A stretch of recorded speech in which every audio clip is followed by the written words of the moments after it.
My name is Susan Eichenser, and my son and I have been attending First Presbyterian since, 2001. My name is Nathan Cheney, and my wife Beth and I have been at First Pres. We'll be 7 years coming up this spring, and during that time we also have 3 daughters now, Rebecca, Rachel, and Leah. I'm Pam Buckley, married to Dave Buckley. We have been here 6 or 7 years. My name is Eric Peterson. I've been attending First Pres for approximately 10 years. I was blessed enough to have seen a sign in a Starbucks at that time for Celebration of Motherhood, which was the Women's Day apart at the time. And as I was going through a life transition, my parents had recently moved overseas. I had recently gone through a divorce, and I was feeling family-less. And the poster just called to me. Group-wise, I've been involved with many throughout the congregation, whether it's leading small groups, new members groups, committees, search committees. There were 2 things that drew us to the church. One was I had a very insistent next door neighbor that kept telling us, "You've got to come to First Pres, you've got to come to First Pres." And I kind of resisted over the years. And then my son came as a part of TNT and was coming with a group of kids from Lincoln and really seemed to be enjoying it. I'd heard that there was an awesome program here. We were engaged with this particular church during the Living Creche. Our son was asked to be baby Jesus. So we figured if a church thinks that our son is baby Jesus, it's probably an appropriate place for us to attend. And so out of the blue, not knowing anybody, I came to a celebration of motherhood.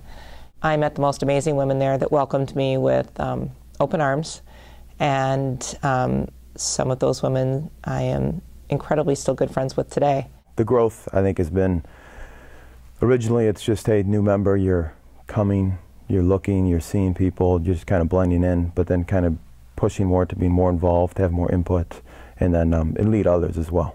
The thing that really did it for me, that kind of flipped the switch, was I was invited to a women's activity. I think it was called A Day Apart, and I went with my crazy next door neighbor, as well as some other women, and it was my first big women's fellowship type event thing through a church. Initially we weren't all that active, but as we gotten to know more people throughout the church, we've really become very spiritually connected with others.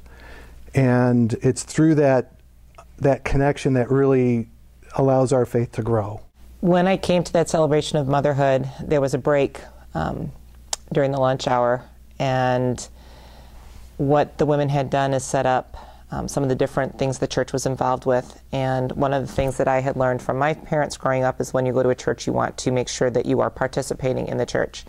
When the Holy Spirit's working in you and you're being pushed to do more than you're technically comfortable doing, whether that be open up your home, whether that be going, outgoing and asking more people to be involved. And then in the end, you're building more community with more people, just yourself, but then a lot of benefits for the others that you're meeting at church. Decided to pull together a group of friends, mostly from First Pres, but some from without, and just kind of walked around and said, "Hey, would you be interested in a Bible study every other Wednesday night?" There have been 2 different men's groups that I've been involved with here at First Pres. The first was a more biblically focused men's group. The second was more of a spiritual connectedness group. Through there I met some women that were also doing outreach that then asked me to join the Faith Builders group. So my little circle became bigger and bigger and bigger, and this church therefore became my family. Through me, the Holy Spirit has worked in these groups involved. I'd say particularly when we first started coming to First Pres, we didn't really involve. We were coming in right away 5 minutes before, leaving right away 5 minutes after.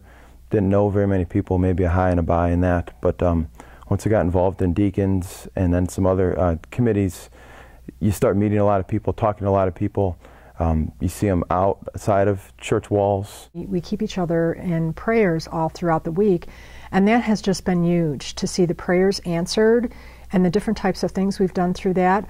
I see the Holy Spirit working through me by being connected to others, both the folks in my small group as well as others within our church family here at First Pres.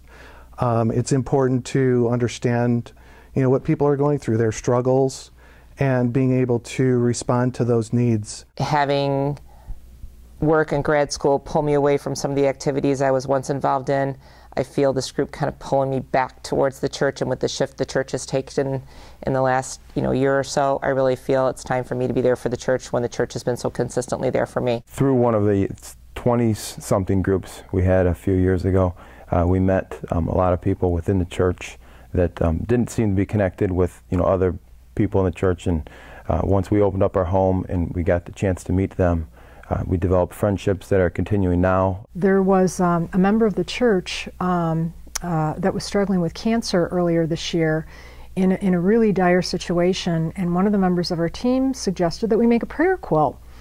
And everybody just came together in this effort. It was incredible to see. We had to come up with 80 different little squares that you put like a Bible verse or a picture, and we found somebody to put the quilt together, and the quilt was blessed, and it was given to the person, and it just was an incredible outpouring of warmth and prayer and love that I know was really appreciated. I remember one small group, there was a gentleman who dedicated almost 120% of his free time in helping others, and wasn't able to get his chores done at home. And that created a little bit of conflict between he and his wife. And I recall at one point suggesting to the men's group that maybe it's time to go help out that gentleman. So we had a little flash mob where we all showed up one Saturday morning with chainsaws in hand and accomplished probably at least a dozen small tasks, and both he and his wife were very pleased with that activity. I think about all the positive things that have happened in my life over the last 10 years, and the people in this church, and in a incredibly people that have really challenged me to be the best person I can be, have been through this church, and that yet they've come in the same way I have come in, seeking, and together we've all kind of found each other.